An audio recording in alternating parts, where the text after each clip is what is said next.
pecado de pecados, como se le dice al genocidio, es lo que no tiene nombre. Todo el horror pasa por el lente del humor, de otra manera sería intolerable. Buscábamos algo mejor que una inteligencia artificial para recomendarte libros, y lo hemos encontrado: personas. Hoy entrevistamos a Laura Restrepo para hablar de su libro Soy la daga y soy la herida, de la editorial Alfaguara. Tu libro nace de un viaje humanitario a Gaza. ¿Cómo fue ese viaje y de qué manera inspiró el libro? El genocidio en Gaza, toda la tragedia empieza a desenvolverse a partir de octubre del 2023. En noviembre, o sea, casi enseguida, me invitó Médicos Sin Fronteras a ir a Gaza. Y yo enseguida acepté, tenía una invitación también de Médicos del Mundo. Me fui con mi hijo Pedro para allá, con la certeza de que no podía dar la espalda, ¿cierto? Había que estar ahí, había que dar testimonio. No pudimos entrar a Gaza, las organizaciones humanitarias tampoco pudieron, ya estaban bloqueadas, o sea que no llegamos a pisar el territorio, pero estuvimos en los alrededores, desde Egipto. Estuvimos entrevistando a familiares que se les había quedado parte de la familia encerrada adentro. Las propias organizaciones humanitarias que estaban bregando a meter comida y no podían. Muchas de las autoridades de organismos internacionales que estaban allí también. Inclusive estuvimos colaborando con la embajada colombiana a sacar a los últimos colombianos que se habían quedado allí. Ya habían salido todos los extranjeros, pero Petro, el presidente colombiano, se había pronunciado, había denunciado el genocidio por parte de Israel, entonces los colombianos no los dejaban salir.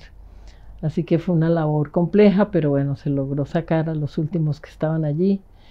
Y a raíz de ese primer contacto, y a lo largo de estos 2 años largos que han pasado, yo escribí junto con mi hijo una serie de artículos que fuimos publicando, o sea, digamos, dar testimonio desde el punto de vista del reportaje o del ensayo. Antes había estado yo, unos cuantos años antes había estado en Yemen, en la frontera de Somalia y también en Etiopía, a través de Médicos Sin Fronteras, que es una manera privilegiada de llegar a los sitios porque te llevan a donde no puede entrar nadie, ¿no? Y ya en Yemen ya se veía, es decir, los genocidios no salen de la nada. Ya en Yemen nosotros andábamos por las ruinas de los sitios bombardeados y viendo el desastre humanitario que había allí. Lo que pasa es que de ese genocidio de Yemen nunca se habló, nunca se supo, nunca se contaron los muertos que había habido allá. Aparte pues del desastre humanitario que era todo el Cuerno de África, los migrantes de todo el Cuerno de África subiendo por ese desierto, muchas veces perdido, y la mortandad enorme. O sea, lo de Gaza es como la culminación de la atrocidad.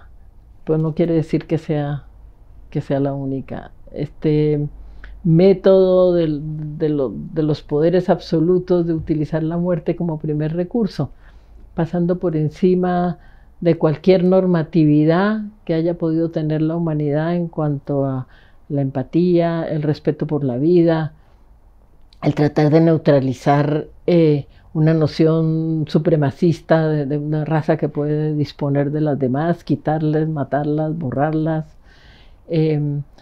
Cualquier reparo, cualquier medida legal que hubiera o cualquier convención que sirviera de acuerdo para defender la vida quedó arrasada en Gaza.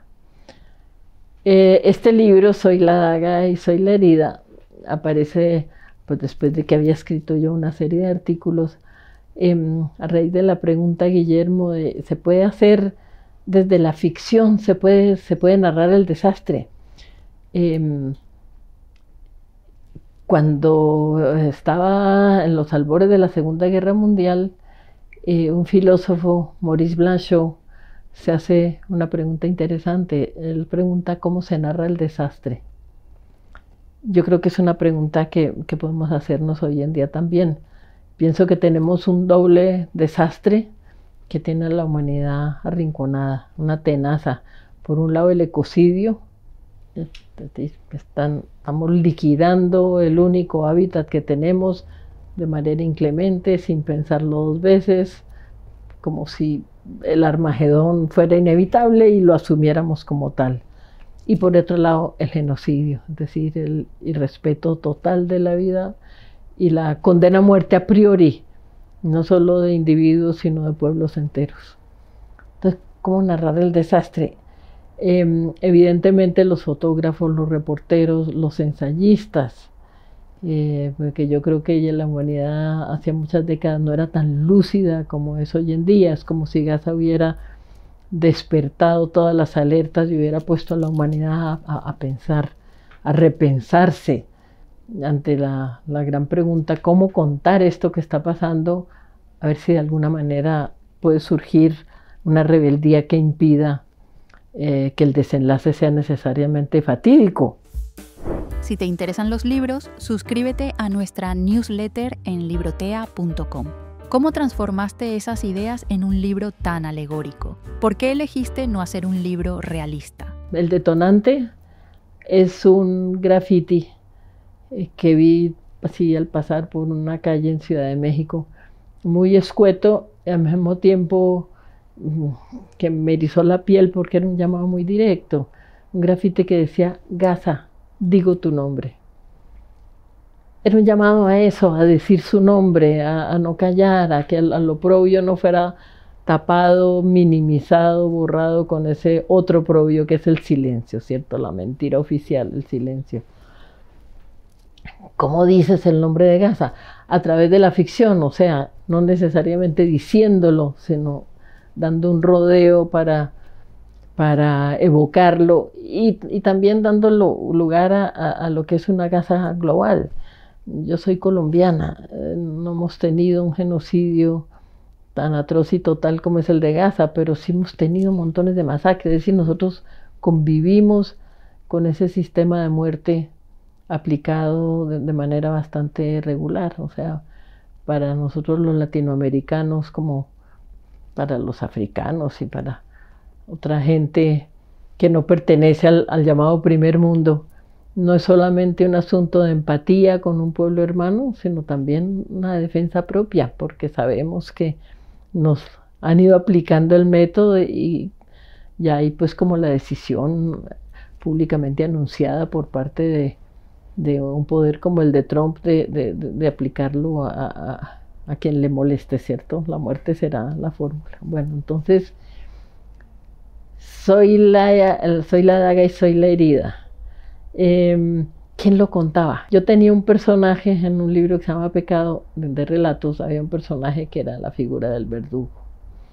Dije, vamos a echar mano de ahí. Todavía no tenía nombre, apenas se esbozaba pues su historia. Y dije, vamos a contarlo a través de un cortacabezas. Vamos a poner un malo malazo. Quería concebirlo también porque el origen es un graffiti. Quería concebir una literatura lo más gráfica posible, mucho más pensada en términos de novela gráfica, inclusive de videojuego, de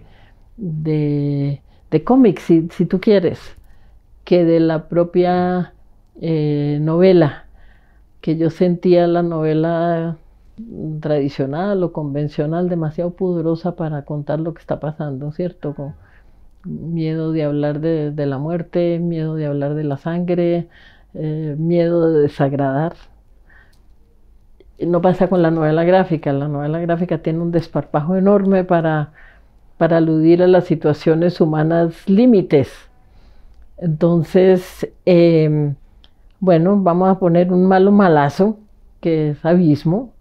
Es un dios con un ego grande como el universo, que se permite o que se da el derecho de matar a quien quiera por capricho, quien le sobra que desaparezca, y ha montado todo un aparato burocrático que se llama el orden abisal, que tiene pues en la cabeza está Abismo, ese dios pantallero, mediático, un tanatócrata, lo que tiene es el don de matar y de matar masivamente y de cometer genocidios. Y luego vienen, pues hay secretarias, hay emisarios, y dentro de el esquema ese burocrático de ese aparato, pues están los verdugos, los cortacabezas, que son los que cumplen la orden de matar de aviso, ¿no? Misericordia Dagger es uno de ellos. Después van a aparecer otros personajes que bueno, ya iremos hablando. ¿Cómo construyes al personaje de Misericordia, un verdugo que debe enfrentarse a un trabajo conflictivo para él?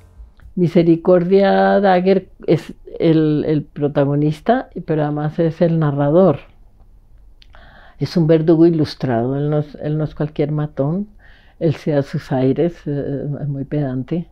Él cita a Nietzsche y además lo refuta.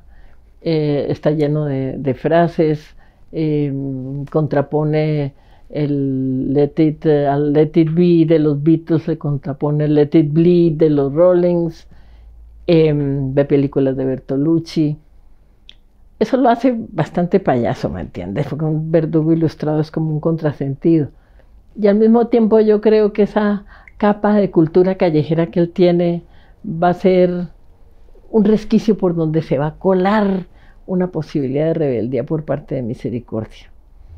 Él es farolón, que llamamos en Colombia, no sé si farolón es un showman, y se precia mucho de ser implacable a la hora de matar, de no tener escrúpulos, de hacerlo de la forma más profesional posible. Él dice que él respeta a su víctima, pero que igual la mata, porque ese es su deber.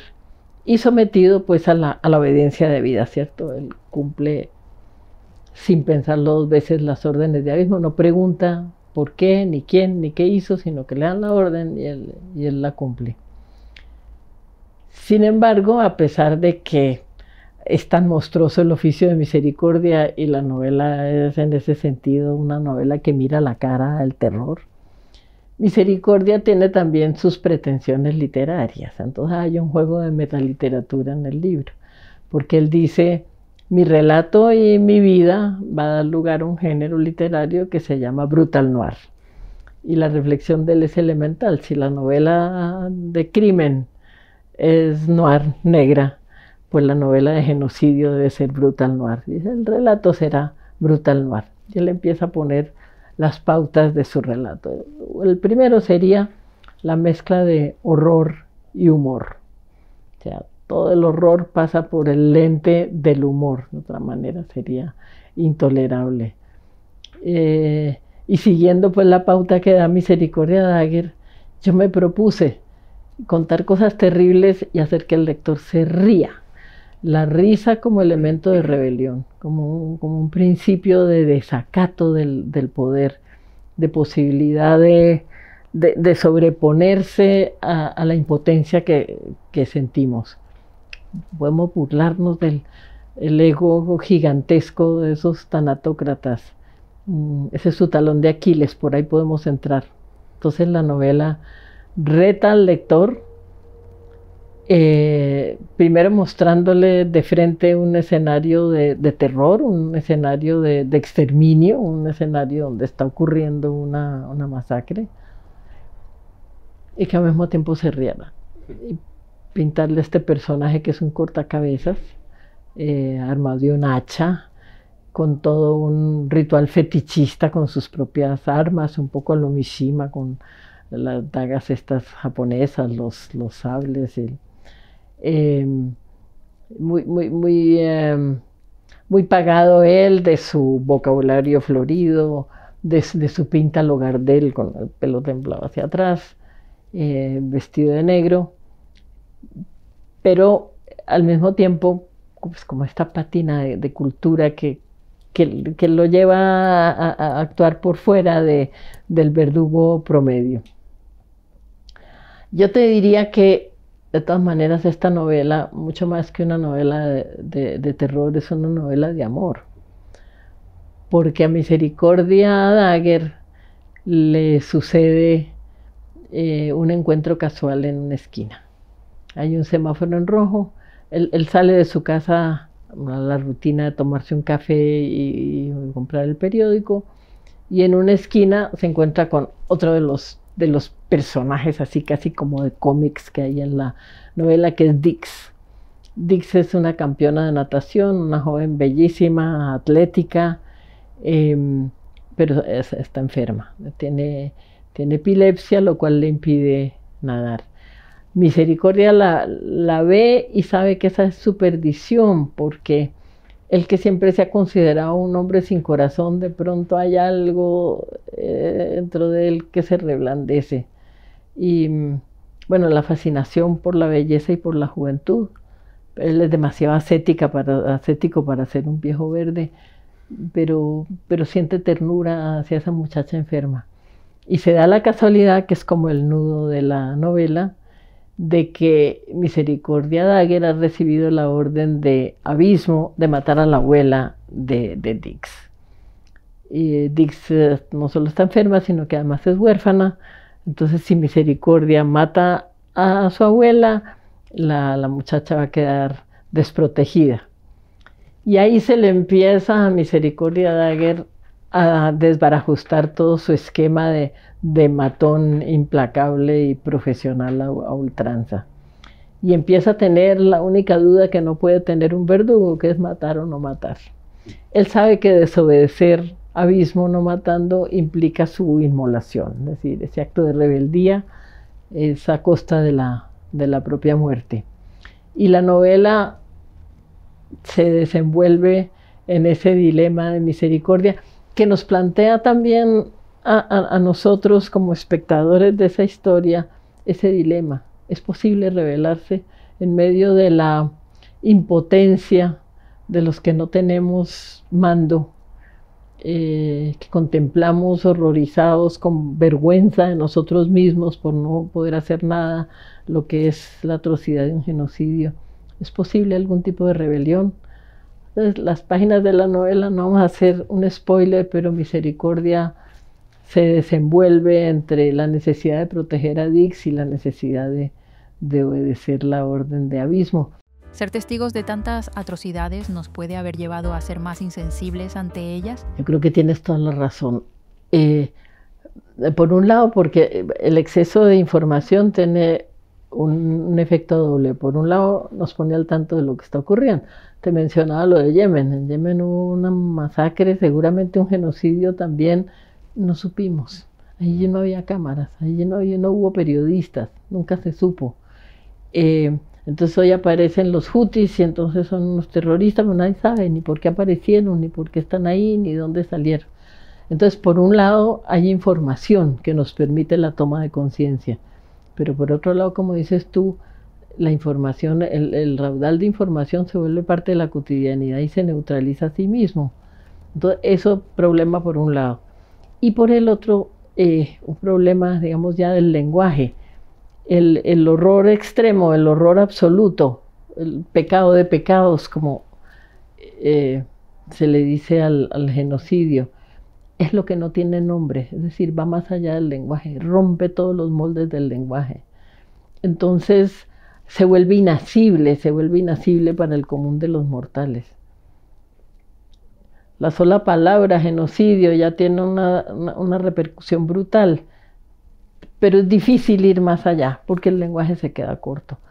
Y de ahí la necesidad que señalas tú de crear mitos populares que nos permita familiarizarnos, manejar de alguna manera una situación que nos rebasa por su intensidad insoportable. Hay pueblos que son muy hábiles para eso, los norteamericanos sin duda lo son. A cada situación están generando un mito.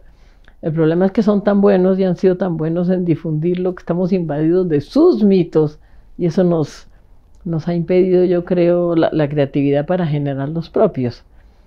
Hay pueblos que siguen siendo muy buenos para eso. Yo he vivido mucho tiempo en México. Los mexicanos son unos genios. O sea, hay un problema y ellos se sacan de la manga. Está el Chapulín Colorado, que defiende los valores del barrio, la solidaridad del patio de los vecinos, y el Chavo del Ocho, el Chapulín Colorado, el superbarrio. El superbarrio era genial. Cuando el problema de los ocupas se volvió multitudinario en México, Entonces era un gordito enfundado en un traje de superhéroe con otros 6 super amigos en un Volkswagen que iban a los barrios a defender a los ocupas.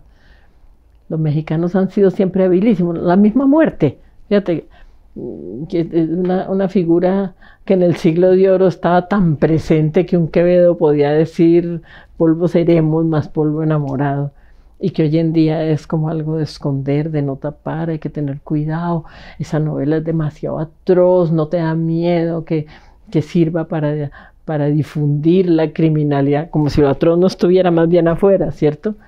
La misma muerte, los mexicanos le ponen flores en la cabeza, le ponen una guitarra, la convierten en una Catrina, la ponen a bailar.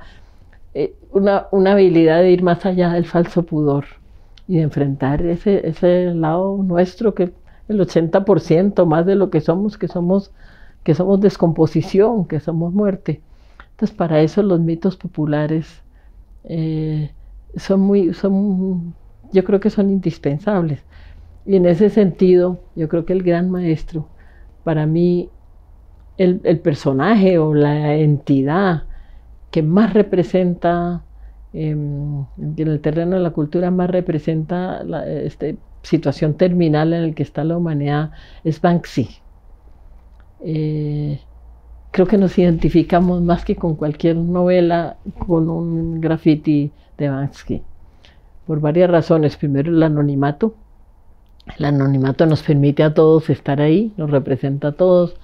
Después, la aparición callejera de sus grafitis, es decir, no hay que entrar a una librería, no hay que acudir a una editorial, no hay que ir a un museo, está entre nosotros su expresión, y al mismo tiempo con una imagen dibuja la rebeldía que podemos sentir y que queremos sentir, ¿cierto? Y literalmente pone contra la pared a ese poder omnímodo de matar.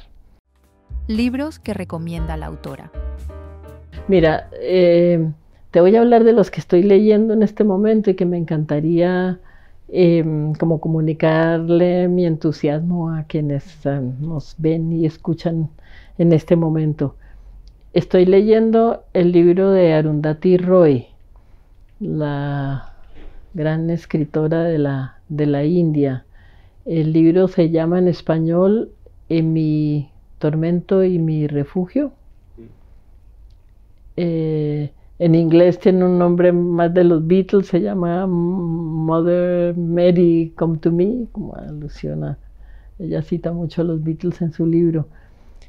Toca un tema que ha sido tabú en la cultura, que es la dificultad de la relación con la madre.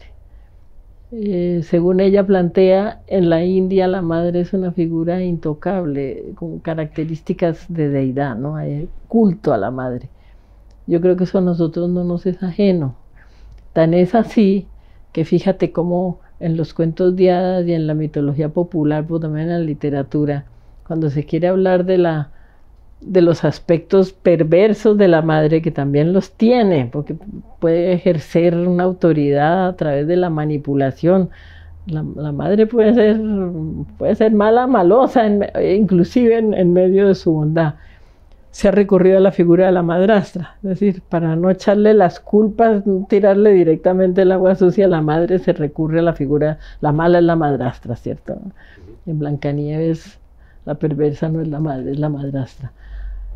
Y yo creo que este libro de Arundhati Roy rompe con ese esquema y se enfrenta a las dificultades que tiene una hija para sobrevivir pese a la madre. Claro, porque además eso está mediado por el amor. Es decir, la madre adora a la hija adora a la madre, y entonces digerir las dosis de competencia brutal que puede haber entre las dos es más difícil, porque todo está matizado, mediado por el amor. Entonces es un libro que se mete de forma muy valiente, creo yo, en el contexto de la India, pero que no se atañe a todos. Una muchacha más bien de barrio, de extracto popular, enfrentada a una madre todopoderosa, que es un fenómeno, una fuerza de la naturaleza. Y además el libro está hecho con mucho humor, honestidad, un desparpajo. Entonces, la figura de ella misma, que es la narradora en términos autobiográficos, o por lo menos de autoficción, la de la madre, la de su hermano, la de los tíos, todo el universo que la madre genera y que la madre domina. Una dominación que implica castigo a quien se quiera zafar de ahí, ¿cierto? Entonces ese me parece un libro maravilloso que se debe leer. Y luego estoy leyendo un libro que me ha hecho pensar mucho y que me ha atrapado enormemente, que se llama El mundo después de Gaza. Coincidencialmente también es de un autor de la India, se llama Pakra Mishra. Analiza lo que nos está pasando con una dosis de información enormes y poniéndolo en contexto. Es decir, en la visión de Mishra, los genocidios no salen de la nada, sino que vienen como un animal bajo tierra y asoman la cabeza cada tanto y el poder vuelve y los esconde. Casi que te diría yo que se podría plantear como que cada imperio, cada gran poder tiene en el closet un genocidio. Y Mishra plantea que una de las necesidades que tienen los grandes poderes de ocultar el genocidio actual es porque destapas uno y se empiezan a destapar los demás. De alguna manera la cultura contemporánea había logrado manipular las cosas de tal manera que el holocausto judío fuera el único que reconociéramos. Es absolutamente aterrador el holocausto judío, pero también ha sido manipulado. Fíjate, toda la cultura en torno a la denuncia del holocausto judío, mientras que hay otros que están sucediendo al mismo tiempo y no se mencionan. Entonces, Mishra, con grandes dosis de información y de cultura, empieza a mostrar los que han ido corriendo paralelamente y los que no se han conocido. ¿Por qué la importancia de eso? Porque nos permite prever también los que se están planeando hacia el futuro, los otros que están sucediendo. Parece haber genocidios de los que se puede hablar y de los que no se puede hablar.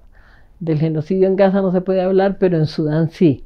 ¿Por qué? Porque no se le puede echar la culpa directamente a ninguno de los imperios o ex imperios. Entonces hay una manipulación también en torno al secreto, el carácter secreto, del secreto impuesto sobre el hecho del genocidio. Y aparte de Gaza, para pintar un escenario que tiene que ver no solo con el genocidio, sino también con el ecocidio. Y me parece un libro que ha sido enormemente revelador. Tiene otra característica: mucho de lo que yo he leído sobre Gaza y sobre el mundo que se desprende a partir del genocidio está escrito desde el primer mundo, de manera muy lúcida en muchos casos, de hecho muchas veces por parte de pensadores judíos que han sido implacables en denunciar la política del actual Estado de Israel, pero de todas maneras desde el primer mundo, es decir, más como un acto de empatía quizá con un pueblo hermano que sentido en carne propia. Para nosotros los latinoamericanos, leer a alguien como Mishra, que viene de la India, que ha sufrido el colonialismo y el supremacismo blanco de manera directa. Es decir, durante la época de la colonia inglesa, la India tuvo un genocidio de más de 20 millones de personas. Entonces te está hablando más en primera persona, ¿me entiendes? De alguien que ha pasado por allí. Entonces, bueno, ese es muy interesante. Yo te diría de la importancia que para mí ha tenido en estos tiempos la poesía, enorme. Quizá porque todo esto que está sucediendo, esta manera de estar arrinconados y mirando a la cara nuestro propio fin como especie, la tenemos ya a la vuelta de la esquina. Hace que la poesía tenga un soplo trascendental, abra puertas hacia una visión más compleja, que va más allá de las palabras. Entonces yo tengo ahí en la mesa de noche, mantengo a San Juan de la Cruz, un cántico espiritual, La noche oscura del alma, porque habla de un amor cósmico que de todas maneras ahí está, del cual podemos echar mano. Seguramente las fórmulas de la rebelión de las que venimos hablando también pasa por o de pronto fundamentalmente pasa por un profundo estremecimiento del espíritu y un contacto con lo sagrado.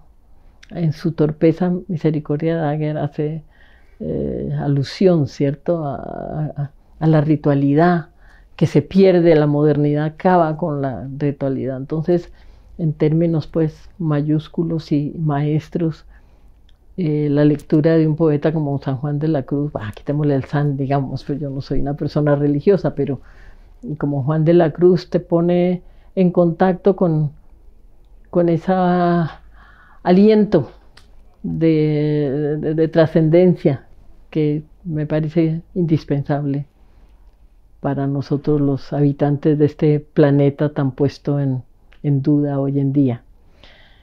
Y por esa línea de clásicos, bueno, te voy a decir de una lectura que viene desde la infancia. Tú sabes que lo que leyó uno en la infancia de alguna manera lo marca y lo sigue marcando siempre.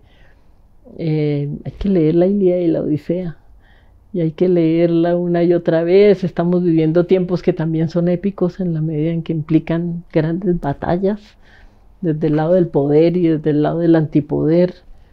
Y tal vez nadie contó la épica con la lucidez y la diversión y la imaginación y la capacidad de hacer mitos como fueron los griegos. Entonces, un personaje iracundo,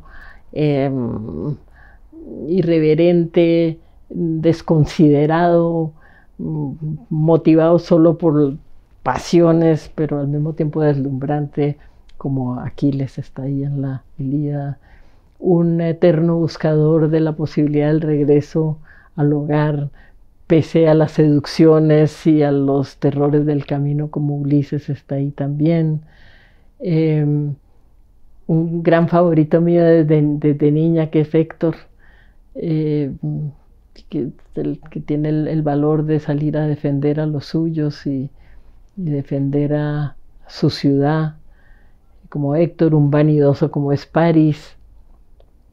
Y luego mujeres maravillosas, seductoras, temibles, poderosas, como esas sirenas que acosan a Ulises con sus cantos y lo seducen al punto de que tiene que amarrarse un mástil para no sucumbir a algo que de pronto hubiera sido una gran revelación de la cual se priva. Entonces sí, la Ilíada y la Odisea como eterna fuente de lo que es la gran épica y también el coraje frente a la batalla, pues la guerra, la vida es una lucha y nunca mejor contada que en la Ilíada y la Odisea. Si quieres conocer a más inspiradores, entra en nuestro canal de YouTube y suscríbete.